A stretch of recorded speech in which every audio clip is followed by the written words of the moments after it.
Welcome to channel, welcome to class 12th। Welcome मेरे देश की वीर जवानों। तो अब हम कंटिन्यू दोबारा करते हैं class 12th chapter 8 application of integration. तो इसके आपको दो वीडियो बनाई है, कर्व स्केचिंग की और इंट्रोडक्शन की। तो पहले आप कर्व स्केचिंग सीख लेना, उसके बाद ये अब मैं सिखाने जा रहा हूँ स्टेप एंड मेथड। कि अगर आप एरिया निकालते हैं, area bounded by curve, area bounded by curves, ये इसका दूसरा नाम भी होता है। तो आप किस तरीके से एरिया को निकालेंगे, कौन कौन से स्टेप को फॉलो करेंगे। तो ये यहाँ पे 4-5 स्टेप है, जिसमें से पहला है, सबसे पहला काम है draw the graph of the function. जो भी आपको फंक्शन दिया गया है, जो भी आपको कर्व दिया गया, उसका ग्राफ ड्रॉ कीजिए। जैसे आपको ये दिया गया है x equal to y square, so x equal to y square, this is a parabola. तो पहला हमारा काम है, पहला स्टेप है कि हम इसका ग्राफ ड्रॉ करें। तो हम सबसे पहले इसमें क्या करेंगे, ग्राफ ड्रॉ करेंगे इस तरीके से। ये रफ ग्राफ होता है, लेकिन नीट एंड क्लीन होना चाहिए, पॉइंट नहीं दिखाने होते, एक्यूरेसी नहीं होती, बाकी होता है ऐसे है। तो पहला काम ग्राफ ड्रॉ करना। दूसरा काम जो है वो है लिमिट लेने का। हम लिमिट को जो है एक्स एक्सिस पे भी ले जा सकते हैं, हम लिमिट को जो है वाई एक्सिस पे, ये कैपिटल एक्स और कैपिटल वाई लिखना, ये ओरिजिन। तो ये हमारी मर्जी है कि हम एक्स पे ले चले या वाई पे ले चले। तो दूसरा स्टेप ये है, if limit is taken on x axis, क्योंकि हमने सारा integration with respect to x किया है, तो लगभग 99% केसेस में एरिया वाले में, एप्लीकेशन ऑफ इंटीग्रेशन वाले चैप्टर में, यानी कि इस चैप्टर में हम सारी की सारी लिमिट एक्स एक्सिस पे लेंगे। तो अगर हम if limit is taken on x axis, अगर हम लिमिट एक्स एक्सिस पे लेते हैं, then we will integrate with respect to x and required area is written as। तो मैं आपको यहां टीच कर रहा हूं कि अगर हम अपनी लिमिट को x एक्सिस पे लेते हैं, तो जो हम इंटीग्रेट करेंगे वो विद रिस्पेक्ट टू x करेंगे और रिक्वायर्ड एरिया ऐसे लिखेंगे। तो ये जैसे हमने पैराबोला आधा ही ले लिया, तो ये हम यहाँ पे लिमिट ले रहे हैं a टू b, ये x की वैल्यू a और ये b है। तो क्योंकि हम लिमिट ले रहे हैं a टू b, तो कौन से एक्सिस पे है, x एक्सिस पे है। तो जो ये इंटीग्रेट होगा वो विद रिस्पेक्ट टू x होगा, यानी dx। तो ये आप यहाँ पे रिक्वायर्ड एरिया लिखने का तरीका ये अपनाएंगे, a लिखेंगे, इंटीग्रेशन का साइन बनाएंगे और लिमिट लेंगे a टू b। आपको ध्यान रखना है कि आप हैं कौन सी एक्सिस पे। तो a भी x एक्सिस पे है, b भी x एक्सिस पे, तो हम इंटीग्रेट कर रहे हैं a टू b, यानी a से b तक। और यहां पे लिखेंगे dx समझिए, यानी कि विद रिस्पेक्ट टू x। तो अगर आप लिमिट x एक्सिस पे लेते हैं तो इंटीग्रेट करना है a to b dx, a और b दोनों x एक्सिस पे होंगे, ये सुनते रहना, ठीक है। अब अगर आपने यहाँ dx लिखा है, तो यहाँ पे आपको लिखना होगा y। ये लाइफ टाइम यहाँ y नहीं रहेगा, जिंदगी भर y नहीं रहेगा, आपको इसको रिप्लेस करना है, रिप्लेस y। अब y कहां से आएगा, y आपको ये दिया गया है x equal to y square. तो अगर आप यहां से y की वैल्यू निकालेंगे तो ये क्या हो जाएगा, स्क्वायर रूट x। तो इस तरीके से ये आपको इंटीग्रेट करना है a to b square root x dx। तो आपका पूरा का पूरा क्वेश्चन जो है x के रिस्पेक्ट में आ जाएगा, यहां भी x हो जाएगा, समझ गए। तो सबसे पहला स्टेप है ग्राफ को ड्रॉ करना। उसके बाद आपकी मर्जी है, लिमिट x पे लेते हो या y पे लेते हो। If limit is taken on x axis, then we will integrate with respect to x and required area is written as a integral a to b y dx। Lifetime ये y नहीं रहेगा, y की value निकालनी होती है। तो ये y की वैल्यू आ गई यहां से, तो y की वैल्यू निकालोगे स्क्वायर रूट x, वो रख देंगे। अब इसके बाद आगे आपको समझाता हूं मैं।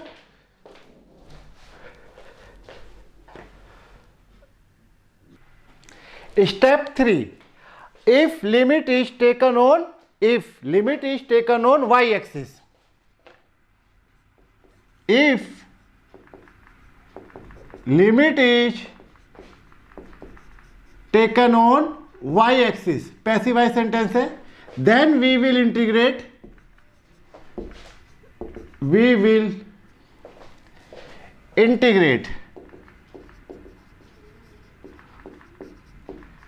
with respect to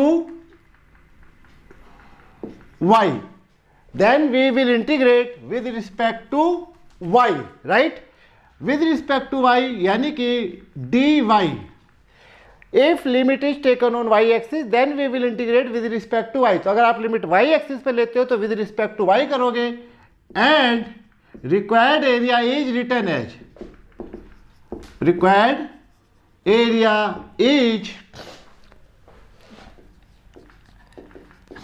return as, required area ऐसे लिखना है। अब आप जो लिमिट ले रहे हैं वो वाई एक्सिस पे ले रहे हैं, राइट? तो जब आप वाई एक्सिस पे ले रहे हो तो जैसे मान लो पैराबोला ही था, तो हम इसमें लिमिट जो है वाई एक्सिस पे ले जाते हैं। तो ये वाई एक्सिस, इसको हमने सी कहा और इसको डी कहा, तो सी की वैल्यू भी वाई पे है और डी की वैल्यू भी वाई पे जो ए पे थी। तो ये जो इंटीग्रेट होगा विद रिस्पेक्ट टू वाई होगा। तो इसको आपको रिक्वायर्ड एरिया लिखने का तरीका अपनाना पड़ेगा, इंटीग्रेशन सी टू डी। सी की वैल्यू यानी y इक्वल टू 1 2 3, डी की वैल्यू y इक्वल टू 1 2 3। तो ये सी और डी दोनों y की वैल्यू है। तो आप इस समय जो है y एक्सिस पे आ गए। तो जब आप y एक्सिस पे हैं तो आपका integration with respect to y होगा। लिमिट छोटी लिमिट से बड़ी लिमिट की ओर लिखा जाता है। तो छोटी लिमिट यहाँ से स्टार्ट होकर आ जाएगी d2 और लिखना, और आप यहाँ पे लिखेंगे x। क्या लिखेंगे? x। अब जैसे मैंने कहा ये लाइफ टाइम x नहीं रहेगा, आपको रिप्लेस करना है x को, रिप्लेस x, क्योंकि ये जो मैं पैराबोला ले रहा था ये था x is equal to y square. तो अब आपको क्या करना है, यहाँ पे जो x आया हुआ है उसकी जगह आपको वाई स्क्वायर लिखना है। तो ये हो जाएगा integration c to d y square d y. फिर इसका जैसा रूल होता है वैसा इंटीग्रेशन कर देंगे, यानी कि y की 3/3 डेफिनेट इंटीग्रेशन है c टू डी। तो अगर आप लिमिट x एक्सिस पे लेते हो तो with respect to x integrate करोगे, y पे लेते हो तो विद रिस्पेक्ट टू y। 99% में जितना भी हमने इंटीग्रेशन किया है x के रिस्पेक्ट में किया है तो x पे आएगा। कभी कभी हमें y पे जाना होगा जब हमें लगेगा कि y पे जाना पे आसान हो जाएगा। तो आइए स्टेप नंबर 4। चलिए, तो ये स्टेप 4 ये सबसे इंपॉर्टेंट है। ये आपको बताता है कि जब हम इंटीग्रेशन करते हैं तो वास्तव में होता क्या है। तो ध्यान दें कि हम जब इंटीग्रेशन करते हैं तो हम कैलकुलेट क्या कर रहे हैं। While using integration, while using integration area is always calculated, area is always calculated under the curve and above the axis। ये सबसे इंपॉर्टेंट चीज है जो आप इंटीग्रेशन में सीखते हो कि जब हम इंटीग्रेशन करते हैं तो वास्तव में हो क्या रहा है। तो while using integration area is always calculated. तो जब भी आप इंटीग्रेशन करते हैं तो हमेशा क्या निकलता है? एरिया निकलता है। वो एरिया निकलता है under the curve and above the axis, curve के नीचे और एक्सिस के ऊपर। फॉर एग्जाम्पल ये हमने लिया y is equal to 2x, this is a straight line, right? अब हम यहाँ पे जो है हमने ये लाइन ड्रॉ कर दी, ये ली x axis, y equal to 2x की लाइन ये चलेगी, करेक्ट? अब मान लीजिए मैं इंटीग्रेट करता हूँ 0 to 3। क्या इंटीग्रेट कर रहा हूँ? ये मैंने लिखा एरिया इंटीग्रेट कर रहा हूँ। आई एम इंटीग्रेटिंग कहाँ से कहाँ तक? 0 to 3। कौन सी एक्सिस पे हूँ? x एक्सिस पे। तो ये आप यहाँ dx लिखते हैं और ये 0 लिखते हैं और ये 3 लिखते हैं और ये y लिखते हैं। अब y की वैल्यू लिख देंगे आप बाद में। तो ये हो जाएगा 0 to 3, y की वैल्यू ये है 2x। समझ गए? तो आप जो है 2x dx को इंटीग्रेट कर रहे हैं 0 to 3। तो जब आप 0 से लेकर 3 तक इसको इंटीग्रेट कर रहे हैं तो हो क्या रहा है? तब क्या निकल रहा है? एरिया निकल रहा है अंडर द कर्व। ये कर्व हो गया, यानी कि ये under the curve and above the axis. तो जब भी आप इंटीग्रेट करते हो तो हमेशा एरिया निकलता है under the curve and above the axis. तो जैसा आप पूछते हैं इंटीग्रेशन किस काम आता है, तो ये जो इंटीग्रेशन है ये जो है एरिया निकालने के काम आता है। तो जो हमारा कंप्यूटर होता है उसमें पेंट एंड ब्रश होता है, या जो हम फिल्टर यूज करते हैं अपने फेस को गोरा बनाने के लिए, तो जो वो कंप्यूटर है वो भी जो है इंटीग्रेशन करता है। राइट। वो इंटीग्रेशन उतने पार्ट में करेगा जितना ये। तो जैसे आपने पेंट एंड ब्रश देखा होगा, तो अगर आप पेंट एंड ब्रश देखते हैं और हम किसी कर्व को ऐसे बना देते हैं पेंट और ब्रश से, फिर हम क्लिक करते हैं तो इतना हिस्सा जो है कंप्यूटर क्या कर देता है, कलर कर देता है। कभी आपने सोचा कि यार ये कलर बाहर क्यों नहीं आ रहा? तो वो बाहर इसलिए नहीं आ रहा कि वो वास्तव में इंटीग्रेट हो रहा है 0 to 3। तो जब आप यहाँ पे 0 to 3 2x को इंटीग्रेट कर रहे हो तो ये यहां से लेके यहां तक सारा क्या हो जाएगा, शेड हो जाएगा, ये कलर बाहर बिल्कुल नहीं जाएगा। करेक्ट, समझ गए? तो आप 0 to 3 तो क्या होता है, जब भी आप इंटीग्रेशन करोगे तो हमेशा एरिया निकलेगा। जहां से लेके जहां तक लिमिट लोगे वहां से लेके वहां तक का एरिया निकलना स्टार्ट हो जाएगा। मान लीजिए हमने ये A1 लिख दिया, अब मैं इंटीग्रेट कर रहा हूं ये 5 to, मान लीजिए मैंने 9 कह दिया, तो मैं यहां पे इंटीग्रेट कर रहा हूं 5 to 9। तो ध्यान से देखो 5 to 9 कौन सी एक्सिस पे, एक्स एक्सिस पे, तो ये dx हो गया। तो यहां आपको लिखना होगा dx।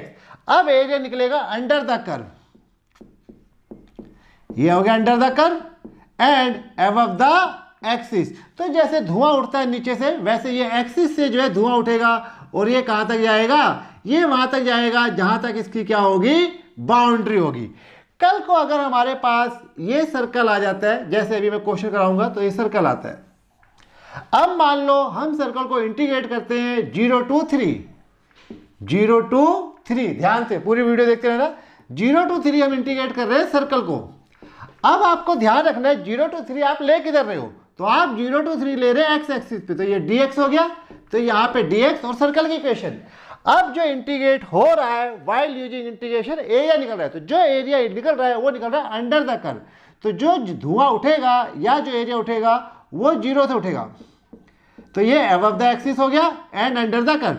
तो ये इतना पार्ट जो है क्या करता है, शेड हो जाता है। तो जो कंप्यूटर आपका पेंट एंड ब्रश यूज करता है या जो कंप्यूटर में हमारा फिल्टर लगा होता है मोबाइल फोन में, जो हमारे चेहरे को गोरा बनाता है, वो इस तरीके से बनाता है। वो इतने हिस्से को जो है कलर कर देता है हमारे चेहरे पे। कंप्यूटर या मोबाइल फोन में जो फोटो हम खींचते हैं, पोर्ट्रेट लेते हैं, वो तो वो इसको जो है क्रीम कलर कर देता है, जिससे हमारा चेहरा जो है काफी गोरा हो जाता है। तो आप जैसे बार बार पूछते हैं इंटीग्रेशन किस काम आता है, ट्रिग्नोमेट्री किस काम आती है, तो ये समझ लो हमें काले से गोरा बनाने के काम आता है या सुंदर से और सुंदर बनाने के काम आता है। राइट, समझिए बात। तो जब आपको समझना है, जब भी आप इंटीग्रेशन करोगे एरिया निकलेगा under the curve and above the axis. Right, इससे बाहर नहीं जाएगा, इसलिए पेंट एंड ब्रश में इससे बाहर नहीं आता। जहां से लेके जहां तक लिमिट लोगे वहां से लेके वहां तक का एरिया निकलना स्टार्ट हो जाएगा। यानी कि अगर हम इस केस में आते हैं और हम इंटीग्रेट करते हैं 0 to 9 y dx, 9 है ये बच्चों, तो 0 to 9 में ये हो गया कि ये यहां से स्टार्ट होके यहां तक सारा एरिया आएगा। समझ गए? तो जब भी आप इंटीग्रेशन करते हो तो हमेशा क्या निकलता है, एरिया निकलता है। तो ये आपको 4 स्टेप याद रखने कि एरिया हमेशा under the curve above the axis, जहां से लेके जहां तक लिमिट लोगे वहां से लेके वहां तक का एरिया आता है। और इंटीग्रेशन काम आता है एरिया निकालने के। ये जब मोबाइल फोन में आता है तो हमारी फोटो को और सुंदर बनाने के काम आता है। तो वो जो पेंट एंड ब्रश कंप्यूटर में यूज होता है वो एप्लीकेशन यूज करता है इंटीग्रेशन की, यानी कि एरिया की। ठीक है, कैसे कैसे करता है ये मैं आपको बताते चलूंगा। अब मैं आपको इस पे बेस पे एक एग्जाम्पल कराता हूं और आपको सिखाता हूं। पेज नंबर 361 बुक का एग्जाम्पल नंबर 1। ठीक है, तो बुक आपको पता ही है कौन सी है, ये वाली आपकी बुक है, इसका एग्जाम्पल नंबर 1 लिया है मैंने पेज नंबर 61 पे। फाइंड द एरिया, आपको एरिया निकालना जो हम बचपन में भी निकालते थे। एनक्लोज, एनक्लोज मतलब घेरा जाना, बाय द सर्कल, और ये आगे दे दिए सर्कल के इक्वेशन। तो जो मैं पढ़ा रहा हूं बहुत ध्यान से देखना, ये लिखा है सर्कल और उसके आगे है इक्वेशन। तो मैथ में, फिजिक्स में ये रूल होता है कि जब भी आपको इक्वेशन दी गई है और उसके आगे जो नाम लिखा गया है तो ये इक्वेशन उसी चीज को रिप्रेजेंट करती है। यानी कि अगर ये कह रहा है कि ये इक्वेशन सर्कल की है तो ये 101% सर्कल की है, भले आपको लगे या ना लगे। अगर वो इसके आगे लिख देता लाइन तो ये इक्वेशन लाइन की होगी, इलिप्स तो ये इक्वेशन इलिप्स की होगी, पैराबोला तो ये इक्वेशन पैराबोला की होगी। तो ये आपको ध्यान रखना है कि लैंग्वेज में अगर इसने लिख दिया सर्कल तो 101% सर्कल है। ये कह रहा है कि आपको एरिया निकालना है जो एनक्लोज किया जा रहा है, बाउंड किया जा रहा है सर्कल के द्वारा। अब क्योंकि ये सर्कल है तो जब जब सर्कल आए तो सबसे पहला काम होता है बच्चों का सेंटर ढूंढना और रेडियस ढूंढना। तो इस क्वेश्चन में सेंटर हो गया 0 0, जो मैंने आपको कर्व स्केच में बताया था, और जो आपका रेडियस हो गया x square plus y square equal to a square में ये रेडियस होता है। तो जो आपका रेडियस हो गया आर वो आपका हो गया ए, राइट। ना समझ में आए तो कर्व स्केचिंग वाली वीडियो को दोबारा देखना। अब यहाँ पे चाहिए आपको एरिया ऑफ सर्कल। वैसे तो हमें सर्कल का एरिया पता ही है, सर्कल का एरिया होता है पाई आर स्क्वायर। क्योंकि इस क्वेश्चन में आर ए है तो इसका जो आंसर आएगा वो आएगा पाई ए स्क्वायर। सर्कल का एरिया हमेशा जो है इंसान के लिए मुसीबत बना रहा, वो कभी इसको जो है प्रॉपर जो है अच्छे तरीके से बिल्कुल एक्यूरेट फाइंड आउट नहीं कर पाया। तो बहुत मेहनत के बाद जाके लोगों को पाई आर स्क्वायर मिला, लेकिन क्योंकि पाई की वैल्यू थोड़ी बहुत आगे पीछे होती रहती है तो इसका एक्यूरेट एरिया नहीं मिल पाया। इसका प्रूफ भी ऑर्डिनरी मैथ में डिफिकल्ट होता था, लेकिन आप देखेंगे अभी इंटीग्रेशन में ये बहुत ही ज़्यादा आसान तरीके से होता है। तो सबसे पहले जैसे मैंने कहा आपको क्वेश्चन पढ़ना है, area find the area, application नहीं लिखा होगा, हर क्वेश्चन में find the area find the area find the area लिखा होगा, तो आपको पता लग जाएगा कि ये एक्सरसाइज 8 का चैप्टर नंबर 8 का क्वेश्चन है। सबसे पहले काम है इसका ग्राफ ड्रॉ करना। क्योंकि हम सर्कल बना रहे हैं और इसमें हमें सेंटर पता होना चाहिए। सेंटर होता है जहां हम प्रकार की नोक रखेंगे, ये हो गया वाई एक्सिस, कैपिटल लिखना है। ये ओरिजिन, ये आपको वाई डैश लिखना है, सॉरी एक्स डैश, और ये आपको वाई डैश जरूर लिखना। कई बार पेपर में जो है इन्होंने एरो तक के नंबर काट लेते हैं। अब सेंटर है ओरिजिन 0 0, तो प्रकार की नोक यहां रहेगी। और रेडियस, रेडियस नहीं सोचना कितना खोलना है, बस आप सर्कल खींच लीजिए। इस तरीके से ये सर्कल बन गया। ये आपका ए पॉजिटिव है, ये भी पॉजिटिव है, इस तरफ आओगे तो नेगेटिव है, ये भी नेगेटिव, तो जैसे मैंने पिछली क्लास में बताया। और ये ओरिजिन है तो ये आपका हो गया 0 0। अब आपको एरिया चाहिए सर्कल का। बुक ने सिर्फ एक पार्ट को इंटीग्रेट किया है, वो इसलिए शेड किया, सॉरी इंटीग्रेट नहीं शेड, शेड राइट। तो वो इसलिए बताता हूं, आपको ये पूरा एरिया चाहिए। अब आपकी मर्जी है, आप लिमिट को एक्स एक्सिस पे -a to a ले जा सकते हैं, -a to 0 ले सकते हैं, 0 to a ले सकते हैं। वाई एक्सिस पे -a to a, छोटे से बड़े की ओर, -a to 0, 0 to a। मैं क्या कर रहा हूं, रिक्वायर्ड एरिया, जैसे हमने कहा कंप्यूटर में और मोबाइल फोन में जो आपके सॉफ्टवेयर यूज होते हैं उसमें ये क्वेश्चन काम आती है, ठीक है, हमारे चेहरे को और सुंदर बनाने के लिए। तो कैमरा फुल यूज करता है कि अगर आप इस वीडियो को देख रहे हो और वो बहुत ही ज़्यादा फिल्टर आ रही है तो वो इसकी वजह से आ रही है, एरिया की वजह से आ रही है कि इस पे जो है कलर किया जा रहा है। तो ये हम इंटीग्रेट कर रहे हैं 0 to a, ये ध्यान रखो, राइट। ये वाला पार्ट हो गया 0 to a। तो क्योंकि मैं एक्स एक्सिस पे हूं तो ये dx आएगा। तो ये आपकी लिमिट ली हमने 0 to a, एनी डाउट। क्योंकि मैंने एक्स एक्सिस पे लिया है तो ये हो गया dx, राइट। तो ये आपका 0 है और ये आपका a है और ये आपकी x एक्सिस है। तो अब जैसे हमने कहा अगर यहाँ पे आपने dx लिखा है तो ये आपको क्या लिखना होगा, y। तो अगर आप 0 to a इंटीग्रेट कर रहे हैं तो 0 to a रहा, -a to a लेते तो ये होता। अगर आप 0 to a इंटीग्रेट कर रहे हैं तो जो आपका एरिया शेड होगा वो ये सारा होगा,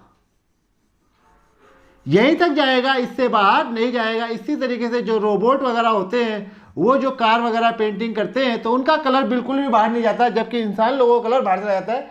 तो वो हमने क्या कर रखा है, इक्वेशन यूज कर रखी है, उस इक्वेशन के उस पे मीडियम पे या बाय थ्रू कि वो जो है कलर आपका बिल्कुल भी बाहर नहीं जाएगा। यानी वो इसको इंटीग्रेट कर रहा है सिर्फ यहीं तक, सिर्फ यहीं तक जहां तक इसकी बाउंड्री गई है। तो जब हम उसे क्या कर देते हैं, प्रोग्रामिंग कर देते हैं, तो वो प्रोग्रामिंग सिर्फ यहीं तक इसको शेड करेगी, आगे बिल्कुल भी कलर नहीं ले आती। ऐसे जैसे बार बार कह रहा हूं कि हमारे चेहरे पे जो मोबाइल फोन यूज करता है फिल्टर, वो भी इसी तरीके से होता है।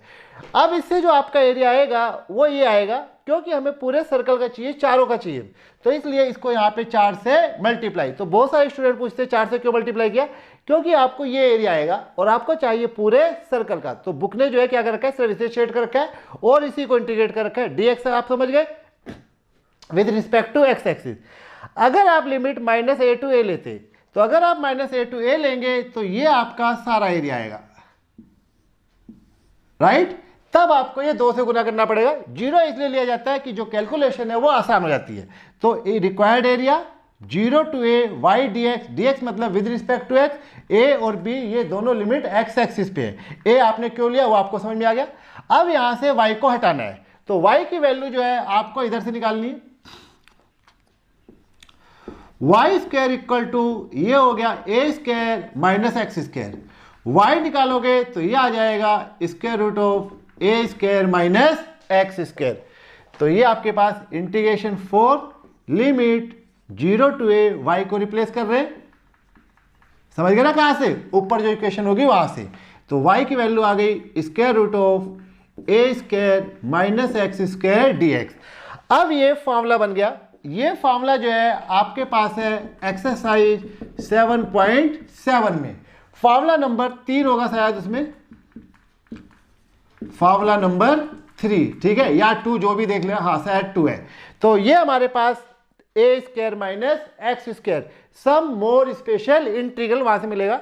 तो इसका बच्चों इंटीग्रेशन होता है, ये लिख देता हूं फिर ऊपर मिटा दूंगा मैं, एक्स सारा का सारा क्वेश्चन। तो जब जब सर्कल आएगा या इलिप्स आएगा तो आपको 7.7 का फॉर्मूला यूज करना पड़ेगा, अपॉन में 2 plus a square by 2 sine inverse x by ए।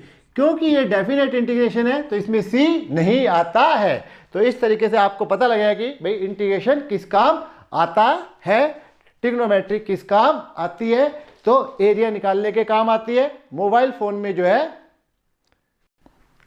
चलिए अब हम इसमें वैल्यू पुट करते हैं, x की जगह a फिर x की जगह 0। तो ये a, तो ये आपके पास 4 बाहर रहेगा रेक्टेंगुलर ब्रैकेट। ध्यान से देखिए, ये a है, अपर लिमिट यहाँ रखेंगे x की a और फिर यहाँ रखेंगे a। तो ये हो गया a square minus a square 0, तो ये पूरा पार्ट हो गया 0 प्लस a स्क्वायर बाय 2, फिर आप a रखेंगे यहाँ, तो ये a हो गया, ये भी हो गया, a से a कट गया। तो इस तरीके से ये आ गया साइन इनवर्स 1। तो देखो इनवर्स ट्रिग्नोमेट्री भी यूज होगी। अब लोअर लिमिट, अब ये रखते हैं 0, तो यहाँ रखेंगे 0, यहाँ रखेंगे 0। क्योंकि हमने यहाँ 0 रखा तो ये सारा का सारा क्या हो गया, 0 हो गया भाई, 0 इंटू समथिंग, तो ये आपका 0 आ गया। ये प्लस है लेकिन ब्रैकेट से बाहर था, ये माइनस, तो साइन चेंज है, चलो फिलहाल मैंने ऐसे रहने दिया। ये आ गया ए स्क्वायर बाय 2, अब 0 यहाँ आएगा तो 0 अपॉन में a, तो 0 को किसी से भी डिवाइड करोगे 0 आएगा, तो ये हो जाएगा साइन इनवर्स 0। तो इस तरीके से इनवर्स ट्रिग्नोमेट्री भी काम आ गई, इंटीग्रेशन भी काम आ गया। ए स्क्वायर बाय 2 साइन इनवर्स 1, ये मैंने आपको कहा था साइन की गली में जाओ, 1 के घर के सामने खड़े हो जाओ और पत्थर मारो, तो क्या बाहर आएगा पाई बाय 2, तो साइन इनवर्स 1 ये होता है। साइन इनवर्स 0 0 होता है, जिसकी वजह से टोटल क्या हो गया 0। तो कुल मिला के ये आ गया 4, ये वाला, ये आ गया पाई ए स्क्वायर बाय 4, 4 से 4 कट गया तो ये आपका आ गया pi a square. This is area of circle.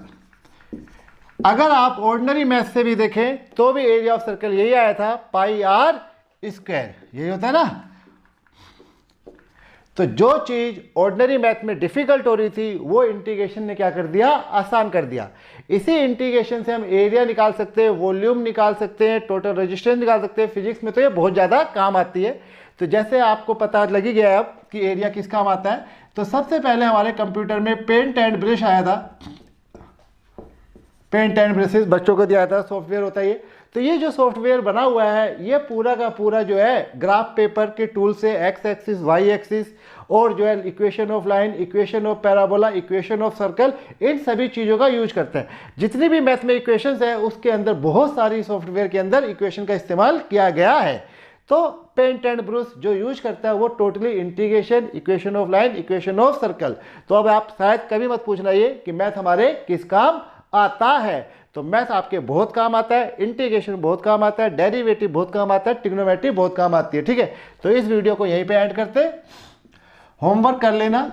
HW is equal to CW, जहां से लेके जहां तक लिमिट लोगे वहां से लेके वहां तक का एरिया निकलना स्टार्ट हो जाएगा। एरिया हमेशा under the curve and above the x axis आता है। ओके, चलो बाय, गुड बाय।